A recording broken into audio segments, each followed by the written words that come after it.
জরিপ কার্যক্রমকে আরও ফলপ্রসূ করতে ভারত, থাইল্যান্ড, ইন্দোনেশিয়ার জরিপ প্রথা তুলনামূলক স্টাডির ফলাফলের আলোকে ভূমি মন্ত্রণালয় ও আওতাধীন সংশ্লিষ্ট সংস্থাকে জরুরি ব্যবস্থা নিতে নির্দেশনা দেন নতুন ভূমি উপদেষ্টা এ.এফ. হাসান আরিফ। সুপ্রিয় দর্শক মন্ডলী, আসসালামু আলাইকুম। দেশে এবং দেশের বাইরে যে যেখান থেকে শুনছেন, আশা করি ভালো আছেন, সুস্থ আছেন, নিরাপদে আছেন। আমি অ্যাডভোকেট মোহাম্মদ বেলায়েত হোসেন। আমার আইন বিষয়ক চ্যানেল লিগ্যাল নলেজে আপনাদের সবাইকে জানাই সুস্বাগত।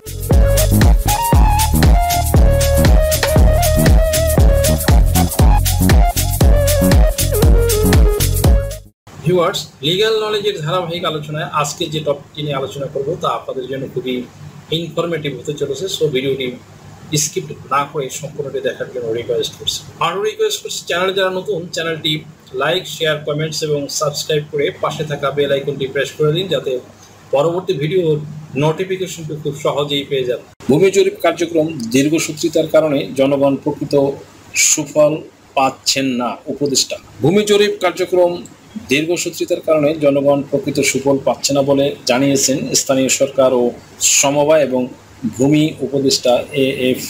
হাসান আরিফ। তিনি বলেন, এজন্য জরিপ কার্যক্রমকে নির্দিষ্ট সময়সীমা বেঁধে দিয়ে স্বচ্ছতা ও জবাবদিহিতা নিশ্চিত করতে হবে। তিনি জরিপ কার্যক্রমকে আরও ফলপ্রসূ করতে ভারত, থাইল্যান্ড, ইন্দোনেশিয়ার জরিপ প্রথা তুলনামূলক স্টাডির ফলাফলের আলোকে ভূমি মন্ত্রণালয় ও আওতাধীন সংশ্লিষ্ট সংস্থাকে জরুরি ব্যবস্থা নিতে নির্দেশনা দেন নতুন দায়িত্বপ্রাপ্ত ভূমি উপদেষ্টা। গত বুধবার ভূমি মন্ত্রণালয়ের সম্মেলন কক্ষে মন্ত্রণালয় এবং আওতাধীন বিভিন্ন দপ্তর ও সংস্থার ঊর্ধ্বতন কর্মকর্তাদের সাথে মত বিনিময়কালে প্রধান অতিথির বক্তব্যে এসব কথা বলেন। এ সভায় স্বাগত বক্তব্যে ভূমি সচিব মোহাম্মদ খলিলুর রহমান মন্ত্রণালয়ের সার্বিক কার্যক্রম তুলে ধরেন। এ.এফ. হাসান আরিফ বিগত 2008 সালের তুলনায় 2024 সালে ভূমি ব্যবস্থাপনা কার্যক্রমে ইতিবাচক অগ্রগতি অর্জনের কথা তুলে ধরে বলেন, এই অর্জনকে ধরে রাখতে হলে ভূমি জরিপ ব্যবস্থা হয়রানিমুক্ত ও ভূমি বিষয়ক অপরাধের বিরুদ্ধে আইনানুগ ব্যবস্থা গ্রহণ করতে হবে। তিনি আরও বলেন, স্বচ্ছ, টেকসই ভূমি ব্যবস্থাপনা ও ভূমির সর্বোত্তম ব্যবহারের মাধ্যমে ভূমি সংক্রান্ত জনবান্ধব সেবা নিশ্চিত করতে হবে। তিনি বলেন, প্রতি বছর ভূমি জাল দলিলের মাধ্যমে অর্থ ও সময়ের অপচয়ের পাশাপাশি আইন আদালত অঙ্গনে মামলা জট সৃষ্টি হয়।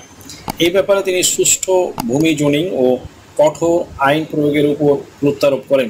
ভূমি উপদেষ্টা বলেন, যেসব প্রভাবশালী ব্যক্তি অসৎ উপায়ে দেশের বিভিন্ন স্থানে অসংখ্য জমি জমা কিনছে, তার সঠিক তথ্য দ্রুত নির্ণয়ে সমন্বিত ও প্রতিরোধমূলক ব্যবস্থা নিতে হবে। এতে করে ভূমি বিষয়ক দুর্নীতি অনেকাংশে হ্রাস পাবে। প্রিয় দর্শক মণ্ডলী, আশা করি ভিডিওটি থেকে সামান্যতম হলেও উপকৃত হয়েছেন। যদি ভিডিওটি আপনাদের সামান্যতম উপকার আসে, তাহলে রিকোয়েস্ট করব চ্যানেলটি লাইক, শেয়ার, কমেন্টস এবং সাবস্ক্রাইব করে পাশে থাকা বেল আইকনটি প্রেস করে দিন, যাতে পরবর্তী ভিডিওর নোটিফিকেশনটি খুব সহজেই পেয়ে যান। আজকের মতো এখানে শেষ করছি। দেখা হবে অন্য কোনো দিন, অন্য কোনো ভিডিওতে, অন্য কোনো আইনি কন্টেন্ট নিয়ে। সেই পর্যন্ত সকলে ভালো থাকুন, সুস্থ থাকুন, নিরাপদে থাকুন। আবারও সবাইকে ধন্যবাদ জানাই এখানেই শেষ করছি। আল্লাহ হাফেজ।